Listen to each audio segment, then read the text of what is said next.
믿음으로 아벨은 가인보다 더 나은 제사를 하나님께 드림으로 의로운 자라 하시는 증거를 얻었으니 하나님이 그 예물에 대하여 증언하심이라. 그가 죽었으나 그 믿음으로써 지금도 말하느니라. 아멘.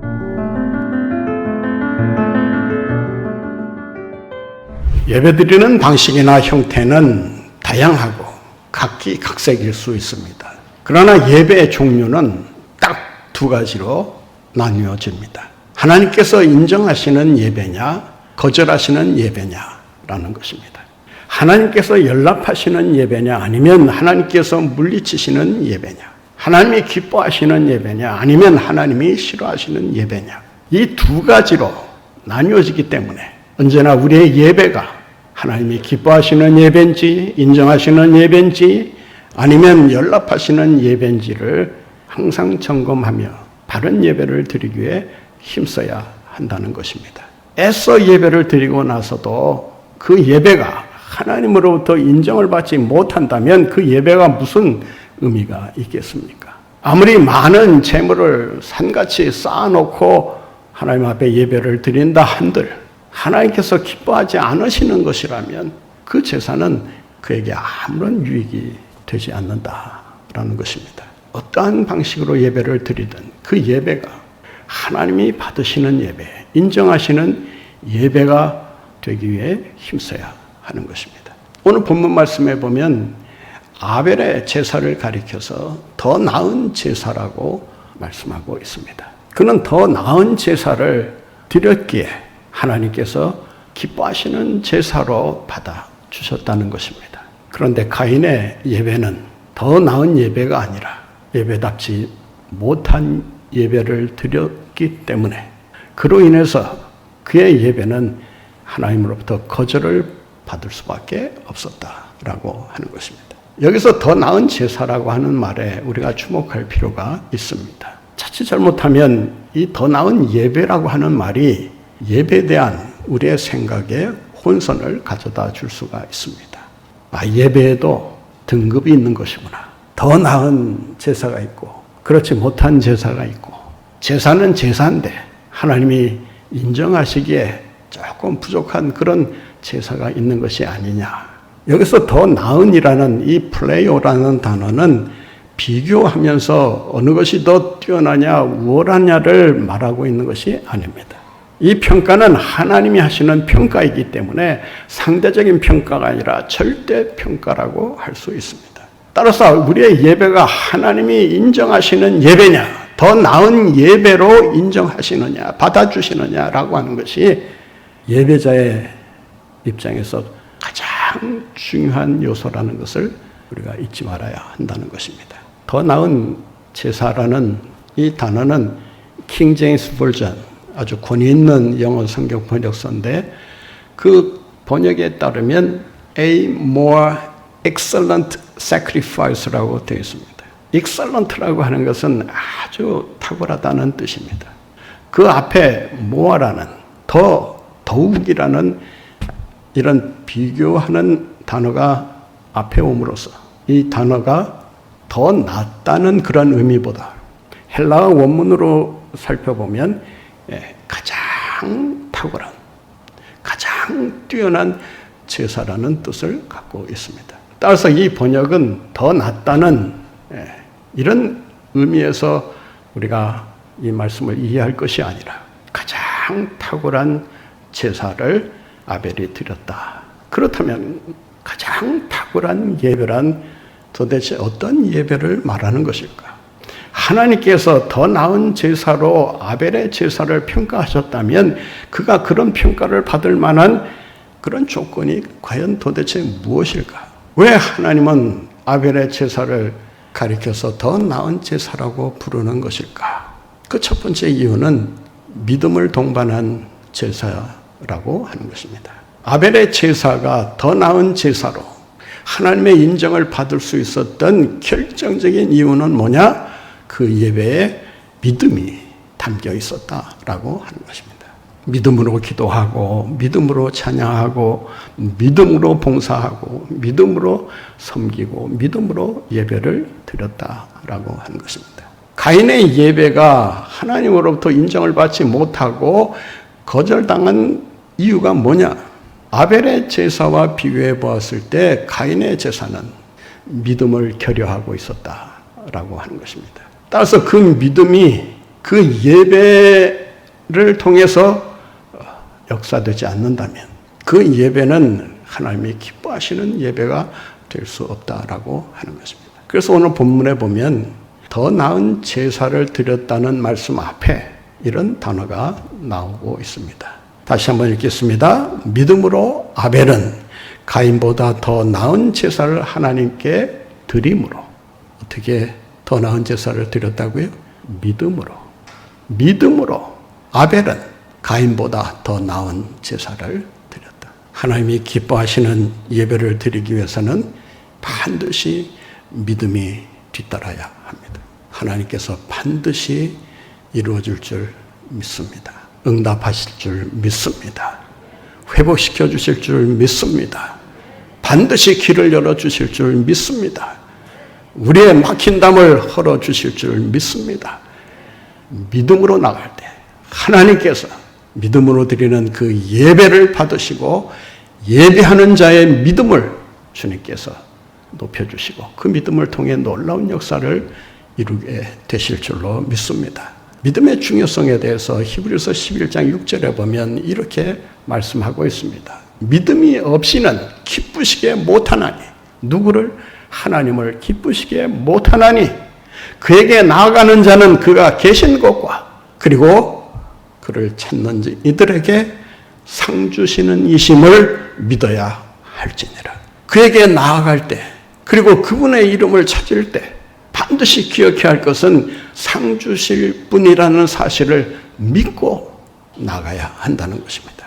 믿음의 예배를 드리느냐 아니면 믿음 없이 예배를 드리느냐, 이것은 그 사람의 불행을 결정할 뿐만 아니라 그의 운명까지도 결정한다는 것을 잊지 말아야 합니다. 아벨은 믿음의 제사를 통해서 더 나은 제사라는 인정을 받았을 뿐만 아니라 오늘 말씀 후반절에 보면 이렇게 말씀하고 있습니다.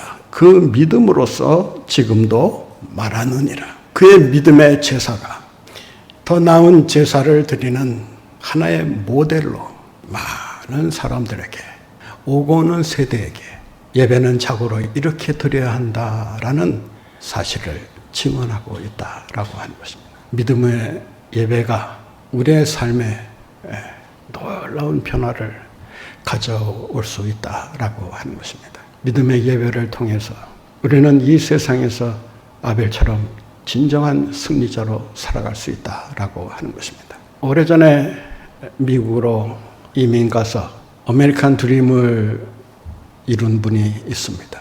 그분이 한국을 떠날 때 지갑에 부적을 가지고 떠났다고 합니다. 예수를 믿지 않았을 때니까 이 한국 땅에서 사업을 여러 차례 했지만 다 실패로 끝나고 부도나고 사기당하고 거의 알거지나 다를 바 없는 그런 형편없는 신세가 되었다고 합니다. 이 땅에서는 더 이상 살아갈 그런 희망이 없다라고 판단하고 미국으로 건너갈 결심을 합니다. 가난했기 때문에 부인과 자식은 한국 땅에 내버려 두고 혼자서 단독 이민을 신청하고 가게 됩니다. 그러나 미국 땅에 도착하자마자 이 땅에서 앞으로 뭘 해먹고 살아야 되느냐라는 걱정이 물밀듯이 밀어닥치기 시작을 합니다.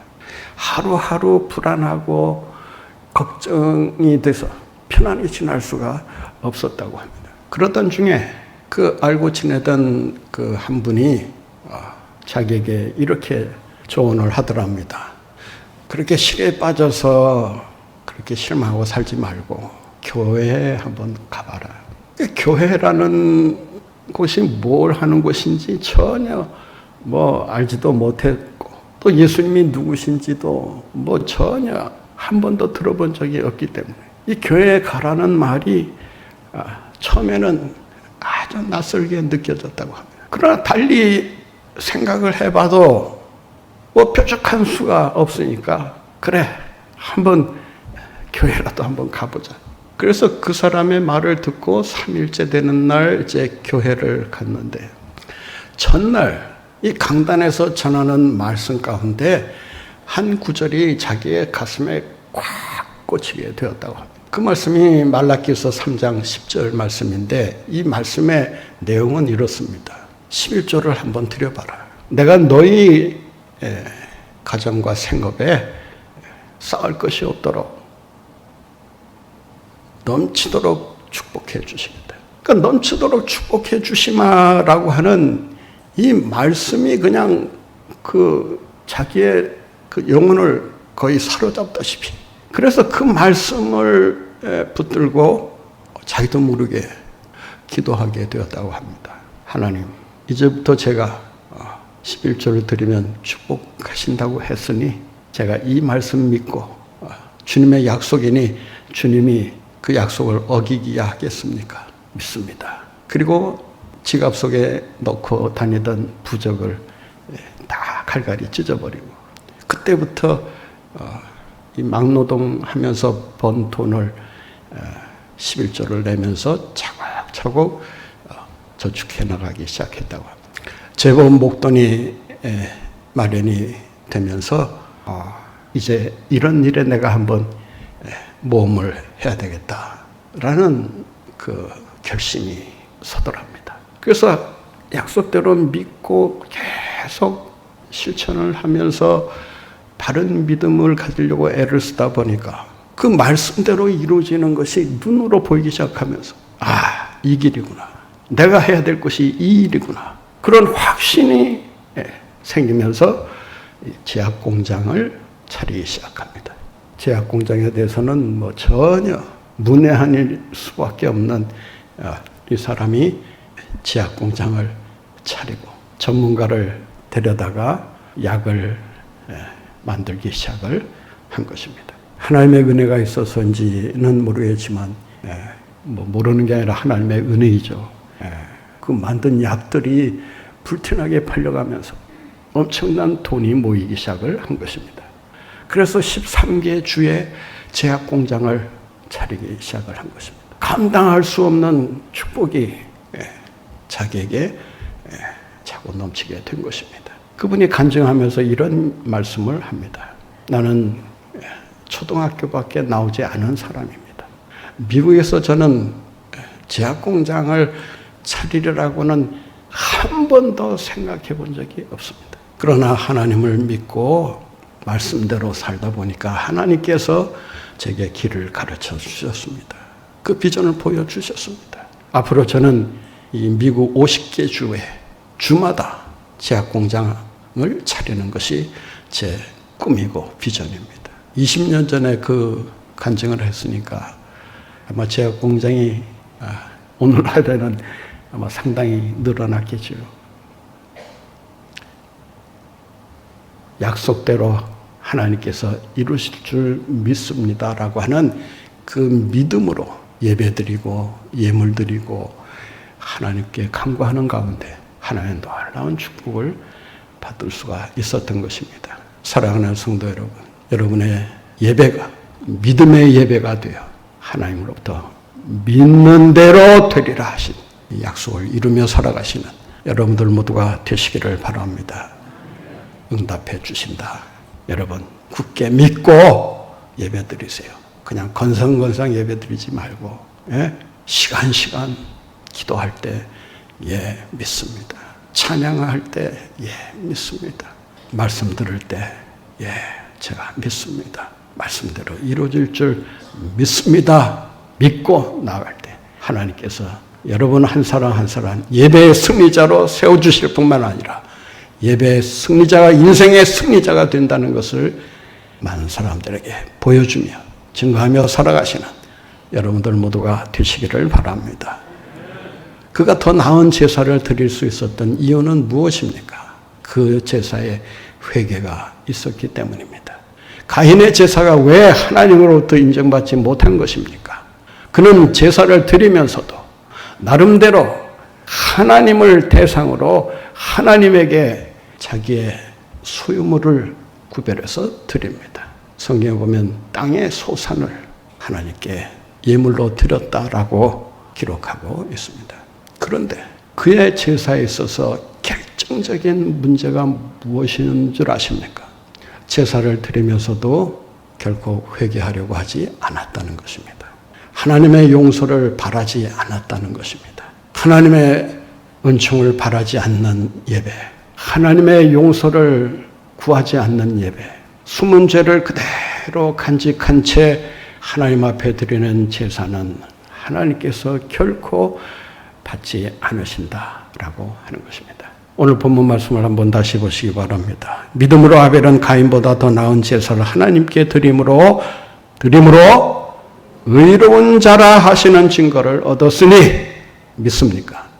의로운 자라 하시는 증거를 얻었으니, 하나님으로부터 의롭다 하는 증거는 어떻게 받는 거예요? 하나님이 우리의 죄를 용서하셨을 때 하나님께서 비로소 용서받은 우리를 보시고 의롭다 해주시는 것입니다. 죄가 남아있는 한, 죄가 해결되지 않은 채 예배를 드리는 한 그 예배는 거짓 예배가 될 수밖에 없다는 것입니다. 하나님 보시기에 역겨운 예배, 가증스러운 예배가 될 수밖에 없다는 것입니다. 이사야 1장에 보면 예배를 드리면서도 악한 행실을 중단하지 않고 있는 이스라엘 백성들을 향해서 하나님이 강력한 경고의 메시지를 던집니다. 마당만 밟지 않아야 된다. 다시 말해서 성전 마당만 밟고 가는 자가 되어서는 안 된다. 그 예배를 통해서 구속의 은혜를 체험하고 용서받았다는 확신을 가지고 의롭다 하는 증거를 얻고 돌아가야 된다라고 하는 것입니다. 예배는 뭘 많이 드리고 뭘 하고 자기 열심을 내고 정성을 다하고 이런 것이 아닙니다. 물론 예배를 드리는 데 있어서 정성을 다하고 예를 갖추고 나름대로 최선을 다하는 것은 중요합니다. 그러나 예배는 보상과 어떤 대가를 바라고 하는 것이 아니라는 거예요. 중요한 것은 그 예배를 통해서 하나님으로부터 의롭다라는 증거를 받았느냐라는 것입니다. 의롭다라고 하는 증거를 받고 예배 드릴 때 그 예배는 더 나은 제사가 되고 가장 탁월한 제사가 되고 하나님이 기뻐하시는 제사가 될 수 있다라고 하는 것입니다. 하나님은 계속해서 이스라엘 백성들에게 경고하십니다. 너희들이 성의를 지킨다고 하면서 악한 행실을 그치지 않는구나. 악행을 그대로 하면서 예배를 드린다는 너희들의 그 위선이 너무나 꼴사납다. 헛된 재물을 더 이상 가져오지 말아라. 그 재물이, 그 제사가 헛된 재물이 되고 헛된 제사가 되어버리는 이유가 뭐예요? 의롭다 하는 증거를 받지 못한 채 속에 죄는 죄대로 갖고 있고 악한 행실은 악한 행실대로 하면서 예배를 드린다. 하나님을 우롱하는 처사일 수밖에 없다는 것을 잊지 말아야 합니다. 아벨이 더 나은 제사를 드릴 수 있었던 이유는 무엇입니까? 하나님이 인정하시는 예배를 드릴 수 있었던 또 하나의 이유가 있습니다. 그것은 하나님 중심으로 드렸다는 것입니다. 예배야 하나님 중심으로 드리는 거지 그러면 어떤 방식으로 드린다는 말이냐? 라고 물을 수 있어요. 여러분 한번 자기 자신을 잘 살펴보세요. 하나님을 대상으로 하나님에게 초점을 맞추고 하나님께만 내가 영광을 돌리기 위해 예배를 드린다라고 그러한 동기에서 예배를 드리고 있는지 아니면 자기 중심적인 예배를 드림으로써 내가 복을 받고 예배를 드림으로써 내 문제가 해결되고 예배를 드림으로써 뭔가 유익이 생길 것으로 생각하면서 자기 중심적인 예배를 드리고 있지는 않는가. 코로나 사태가 길어지면서 성도들의 신앙생활에 적신호가 켜지고 있습니다. 그 하나가 예배 지상주의입니다. 예배만 잘 드리면 그만이다. 그것으로 끝이다.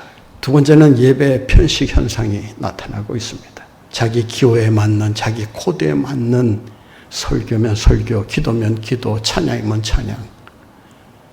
그것만을 골라서 영상 예배만을 고집하면서 신앙생활 한다고 말을 합니다. 이 비대면 예배가 계속되는 가운데 이 비대면 예배에 익숙해진 성도들이 더 이상 이 대면 예배를 하려고 하지 않는다는 거예요. 지난주에 해운대 목회를 잘 하시는 목사님하고 대화를 나눴는데 저희 교회 사정을 이렇게 물어보시면서 하시는 말씀이 지금 해운대 교회는 자기 교회를 비롯해서 참 큰 위기에 처했다는 거예요. 그래서 도대체 무슨 말이냐 했더니 이 해운대 사는 사람들이 좀 생활 수준도 그렇고 또 연령층도 좀 젊고 한데 이 대면 예배에 나오려고 하질 않는다는 거예요. 이 비대면 예배에 한번 맛을 들여놓으니까 이 교회에 나오는 것을 굉장히 힘들어한다는 거예요. 또 하나의 위험성은 예배를 소비적 형태로 여긴다는 것입니다. 편의점에 가서 자기가 원하는 물건을 골라 잡듯이 홈쇼핑을 하면서 자기가 원하는 물건을 주문하고 그것을 얻으려고 하는 것처럼 예배를 소비하고 있다는 거예요. 잘 들으셔야 합니다. 유튜브나 인터넷이나 TV를 통해서 거대한 예배 시장이 지금 만들어지고 있습니다. 전에도 없었던 건 아니에요. 그런데 그 시장이 만들어지면서 손가락 하나로 기호에 맞고 성향에 맞고 코드에 맞는 그런 예배를 선택하고 어느 교회 다니느냐가 이제는 그렇게 중요하지 않습니다. 교회가 쇼핑하듯이 예배를 소비하고 은혜를 소비하는 이런 예배 형태로는 하나님이 기뻐하시는 예배를 결코 드릴 수가 없다라고 하는 것입니다. 사랑하는 성도 여러분, 우리의 예배에 믿음이 중심에 자리 잡고 있는가? 회개가 우리 예배의 중심에 자리 잡고 있는가? 하나님 중심이라고 하는 이 중심이 우리의 예배에 자리 잡고 있는가? 예배 지상주의나 예배 편식 현상이나 또한 소비주의는 한마디로 말해서 하나님 중심주의가 아니라 인간 중심주의의 예배로 흐를 수 있는 가능성이 상당히 높다라는 것을 알아야 비대면 예배를 부정하는 것은 아닙니다. 어디에서 우리가 영과 진리로 드리던 하나님께서 우리의 예배를 받으시고 그 예배를 통해서 영광을 받으시는 것은 분명합니다. 그러나 그 예배가 어디에서 드리든 대면 예배를 드리든 비대면 예배를 드리든 그 예배가 더 나은 예배로 하나님 앞에 드려지고 있는가? 믿음과 회개와 하나님 중심의 예배를 드림으로 주님이 받으시는 예배 그리고 예배자에게 복 주시는 이러한 거룩한 예배를 하나님 앞에 드리는 가운데 예배의 승리자로 인생의 승리자로 우뚝 서시는 여러분들 모두가 되시기를 바랍니다.